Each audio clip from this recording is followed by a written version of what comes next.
Hello friends, welcome my YouTube channel. पंचायतों को संवैधानिक दर्जा कैसे प्राप्त होता है, इससे पहले वीडियो में हम आपको बता चुके हैं। एक बार फिर से देख लो कि पंचायत को संवैधानिक दर्जा प्राप्त करने के लिए सबसे पहले प्रस्ताव लोकसभा के पास ले जाया गया।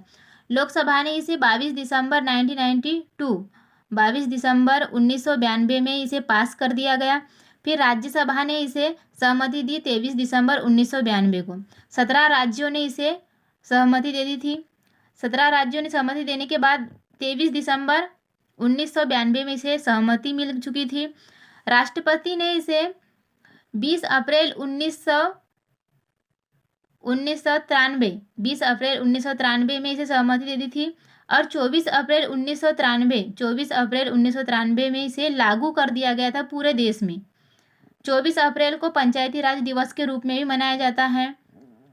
संविधान संशोधन, जो संविधान में जो संशोधन हुआ था वो 73 संविधान संशोधन कहलाता है, 73 अमेंडमेंट कहलाता है। ठीक है, तो ये भाग 9 में इसे ऐड किया गया था। इसमें 16 अनुच्छेद थे जो 243 से लेकर 243 ओ तक था। 11वीं अनुसूची में इसे जोड़ा गया था और 29 विषय थे। इसे 11वीं अनुसूची में जोड़ा गया था और इसके विषय कितने थे? 29 थे। तो इससे ये जो संविधान संशोधन है अमेंडमेंट 73, इसके बारे में हम आपको आज बताएंगे। जो 16 अनुच्छेद थे, 16 अनुच्छेद में क्या क्या था ये इम्पोर्टेंट है। 16 अनुच्छेद जो 243 से लेकर 243 ओ तक है। 11वीं अनुसूची थी और 29 इसमें विषय थे। ये पंचायतों के लिए था और नगरीय निकाय के लिए, नगरीय शासन के लिए 1 जून 1993 में इसे मंजूरी दे दी गई थी। 1 जून 1993 में इसे मंजूरी दे दी गई थी और ये लागू कब किया गया था? 1 जून 1993 में ही लागू किया गया था। और 74वां संशोधन, ये संशोधन 74वां संशोधन कहलाता है। 12वीं अनुसूची में इसे जोड़ा गया था। इसमें 18 विषय थे, नया भाग 9 का था। और यहाँ पर जो अनुच्छेद है ये 243 से लेकर 243 ओ तक है। और यहाँ पर अनुच्छेद 243 ओ के बाद पी, 243 पी से लेकर 243 जेड जी तक है। इसमें 18 अनुच्छेद थे और इसके विषय थे 18। इसमें अनुच्छेद भी 18 थे और इसके विषय भी 18 थे। इस संविधान संशोधन को जो संशोधन हुआ था, संविधान में जो इसे मंजूरी दे दी गई थी, मतलब राष्ट्रपति के द्वारा इसे मंजूरी दे दी गई थी 1993 में। 1993 में इसे मंजूरी मिल चुकी थी। 1993 में इसे मंजूरी मिल चुकी थी, सहमति मिल चुकी थी। लेकिन इस संविधान को 1992 संविधान संशोधन कहा जाता है, क्योंकि ये लोकसभा में 22 दिसंबर 1992 में ही गया था, इसलिए इसे संविधान संशोधन 1992 ही कहा जाता है। 73वां संविधान संशोधन को 73वां संविधान संशोधन कब मतलब 73वां संविधान संशोधन 1992 ही कहा जाता है। यह अप्रैल में लागू हुआ था। 24 अप्रैल 1993 में ये लागू हुआ था। और नगरीय प्रशासन 1 जून 1993 में लागू किया गया था। पंचायतों का 73वां संविधान संशोधन 1992 है। भाग 9 ये सब ऊपर तो हम आपको बता चुके हैं। अब जो 243 अनुच्छेद 243 से लेकर अनुच्छेद 243 ओ क्या है, इसके बारे में क्या दिया हुआ है। जिस समय अमेंडमेंट 73 हुआ था उस समय राष्ट्रपति थे डॉक्टर शंकर दयाल शर्मा। जिस समय अमेंडमेंट 73 हुआ था उस समय राष्ट्रपति कौन थे? डॉक्टर शंकर दयाल शर्मा थे। लोकसभा के अध्यक्ष थे शिवराज पाटिल और राज्यसभा के अध्यक्ष थे के.आर. नारायण। राज्यसभा के अध्यक्ष थे के.आर. नारायण। इन्होंने ही मिलकर इसे सहमति दी थी। अनुच्छेद 243 में परिभाषा है, इंट्रोडक्शन। ये इसके विषय है कि इसमें क्या क्या रखा गया था। इन अनुच्छेदों के अंदर, मतलब इन जो आर्टिकल है इनके अंदर क्या क्या बताया गया है। जैसे 243 है, 243 आर्टिकल था, तो इसमें इस पंचायतों की परिभाषा, पंचायतों का इंट्रोडक्शन कि पंचायतों में किस प्रकार से काम किया जाएगा, पंचायत किस प्रकार से होगी, इसके चुनाव कैसे होंगे, ये सब इसमें पूरे इंट्रोडक्शन दिए हुए थे कि पंचायतों में किस प्रकार से कार्य होंगे और यहाँ पर कौन कौन कार्य करेगा, कौन इसका सदस्य होगा, ये सब कुछ इंट्रोडक्शन 243 में दिया था, सिर्फ 243 या फिर इसको क भी कहते हैं या फिर ए या फिर अल्फ़ाबेट वाला ए, 243 इसमें ग्राम सभा होगी। ग्राम सभा में ग्राम के सभी लोगों को बुलाया जाएगा। जो ग्राम के सदस्य होंगे, ग्राम सभा के सदस्य, अब ग्राम सभा के सदस्य कौन होगा, जिसका नाम वोटर लिस्ट में होगा वो ग्राम सभा के सदस्य होंगे। वो ग्राम सभा में भाग ले सकता है और वो अपने बारे में मतलब कि उन्हें जो भी शिकायत होगी वो अपने ग्राम सभा में जाकर कह सकता है।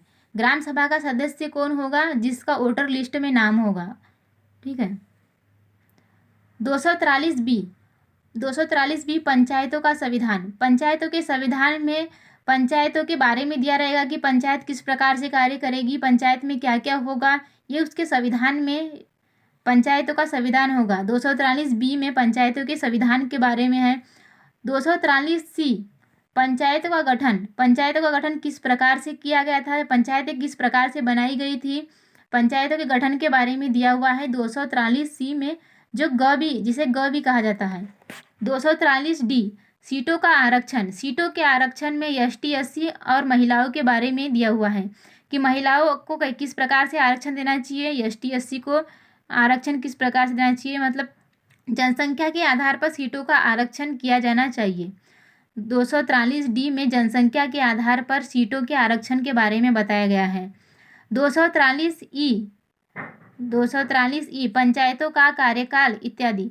जो पंचायत होगा उसका कार्यकाल कितना होगा, पंचायत के कार्यकाल के बारे में बताया गया है। पंचायतों का कार्यकाल 5 वर्ष का होता है, ये सब इसमें बताया गया है। अगर कोई सरपंच है वो इस्तीफा दे देता है या फिर उसे हटाना है तो उसके 6 महीने के बाद, 6 महीने के अंदर, मतलब हटने के बाद या फिर वो इस्तीफा देता है तो 6 महीने के अंदर यहाँ पर चुनाव कराया जाता है पंचायतों के कार्यकाल के अंतर्गत। 243 एफ में सदस्यता से अयोग्यता। इसमें सदस्यों की योग्यताओं के बारे में बताया गया है कि किन सदस्यों की कैसी योग्यता होगी। योग्यता मीन्स अगर कोई सदस्य 18 साल का है, अगर कोई सदस्य, ये नहीं है कि वो अगर 25 वर्ष का भी है और उसका नाम वोटर लिस्ट में नहीं है, 25 वर्ष के से मतलब 25 वर्ष का भी हो गया है और उसका नाम अगर वोटर लिस्ट में नहीं है तो उसे कोई योग्यता नहीं होगी कि वो ग्राम सभा का सदस्य होगा। मतलब वोटर लिस्ट में जिसका नाम होगा वही, उसे ही योग्यता होगी। और इसमें योग्यता में ऐसा है कि जिसका नाम वोटर लिस्ट में होगा वही चुनाव के लिए खड़ा हो सकता है या फिर चुनाव लड़ सकता है या फिर वोट दे सकता है। इसमें योग्यताओं के बारे में बताया गया है कि किस प्रकार से उनकी योग्यता होगी। 243 एफ सदस्यता से अयोग्यता। 243 जी पंचायतों की शक्तियाँ और प्राधिकरण तथा उत्तरदायित्व। पंचायतों की शक्तियाँ तथा प्राधिकरण तथा उत्तरदायित्व। इसमें उसकी शक्तियाँ और प्राधिकरण और उत्तरदायित्व को बताया गया कि किसका क्या क्या कार्य होगा तथा उसकी शक्तियों के बारे में बताया है कि वो क्या क्या कर सकती है। 243 एच पंचायतों का करारोपण की शक्ति। पंचायतों की करारोपण की शक्ति। इसमें पंचायतों के करारोपण की शक्ति के बारे में बताया गया है। 243 आई वित्तीय स्थिति की समीक्षा के लिए वित्त आयोग का गठन। वित्तीय स्थिति की समीक्षा के लिए वित्त आयोग का गठन, मतलब वित्त आयोग का गठन, मतलब वो समीक्षा करके अपने वित्त आयोग का गठन भी कर सकता है। 243 जे पंचायतों के लेखा का अंकेक्षण। पंचायतों के लेखा का अंकेक्षण मतलब कि पंचायत में जो कार्य हुआ है उसके पूरे लेखा, मतलब जो साल भर में जितना भी कार्य हुआ है उसे पूरे, जो भी कार्य हुआ है, जहाँ पर भी खर्च हुआ है, इन सब के बारे में 243 जे में बताया जाएगा। 243 के पंचायतों का चुनाव। पंचायतों का चुनाव किस प्रकार से होना चाहिए, इसमें पंचायतों के चुनाव के बारे में बताया गया है। 243 एल जिसको ठ कहा जाता है, संघीय क्षेत्रों पर लागू होना। संघीय क्षेत्रों पर लागू होना। 243 एम कतिपय मामलों में इस भाग का लागू नहीं होना। कतिपय मामलों में इस भाग का लागू न होना। 243N पहले से विद्यमान कानूनों एवं पंचायतों का जारी रहना। पहले से विद्यमान कानूनों एवं पंचायतों का जारी रहना। 243O चुनावों मामलों में न्यायालयों के हस्तक्षेप पर रोक। चुनावी मामलों में न्यायालयों के हस्तक्षेप पर रोक मतलब चुनावी मामलों में न्यायालय के हस्तक्षेप पर भी रोक लगाया जा सकता है 243O में। ठीक है, ये संविधान थे। ये 16 संविधान थे जो अनुच्छेद जो संशोधन हुआ था 73वां संविधान संशोधन के 16 अनुच्छेद थे, जिसमें इन सब के बारे में यहाँ पर डिटेल में दिया हुआ है। 243 संविधान संशोधन हुआ 73वां संविधान संशोधन 11 अनुसूची थी और 29 विषय थे। उन विषयों में यहाँ पर देखो, पहला विषय था 29 विषय में पहला विषय था कृषि एवं कृषि विस्तार, भूमि विकास, भूमि सुधार, चकबंदी और भूमि संरक्षण। तीसरा है लघु सिंचाई, जल प्रबंधन, जल संरक्षण। चौथा है पशुपालन, डेयरी उद्योग, कुक्कुट पालन। पांचवा है मत्स्य उद्योग पालन, सामाजिक वानिकी और फार्म फैक्ट्री, वन जीवन तथा कृषि वन। सातवां है लघु वन उत्पादन। आठवां है लघु उद्योग, जिसमें कृषि उत्पादन के प्रोसेस करने का उद्योग भी शामिल है। नौवां है खादी, ग्रामीण और कुटीर उद्योग। 10वां है ग्रामीण आवास व्यवस्था। 11वां विषय है पेयजल, पीने का पानी।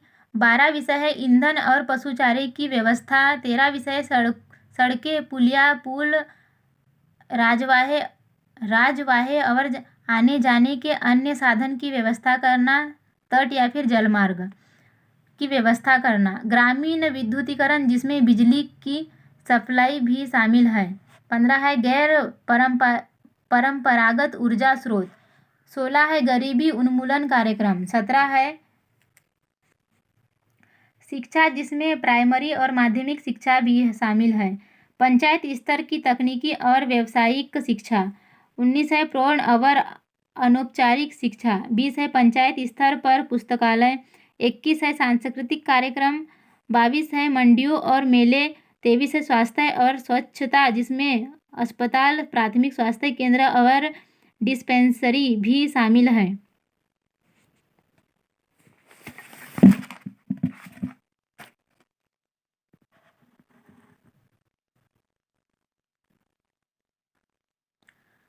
चौबीस है परिवार कल्याण। 25 है महिला और बाल विकास कल्याण, समाज कल्याण, जिसमें विकलांगों और मंदबुद्धि व्यक्तियों का कल्याण भी शामिल है। 27 है कमजोर वर्गों तथा कल्याण, विशेषकर अनुसूचित जनजाति के वर्ग के लोगों के कल्याण के लिए। सार्वजनिक वितरण प्रणाली, सामुदायिक संपत्ति, पंचायत की संपत्ति की देखभाल और रखरखाव।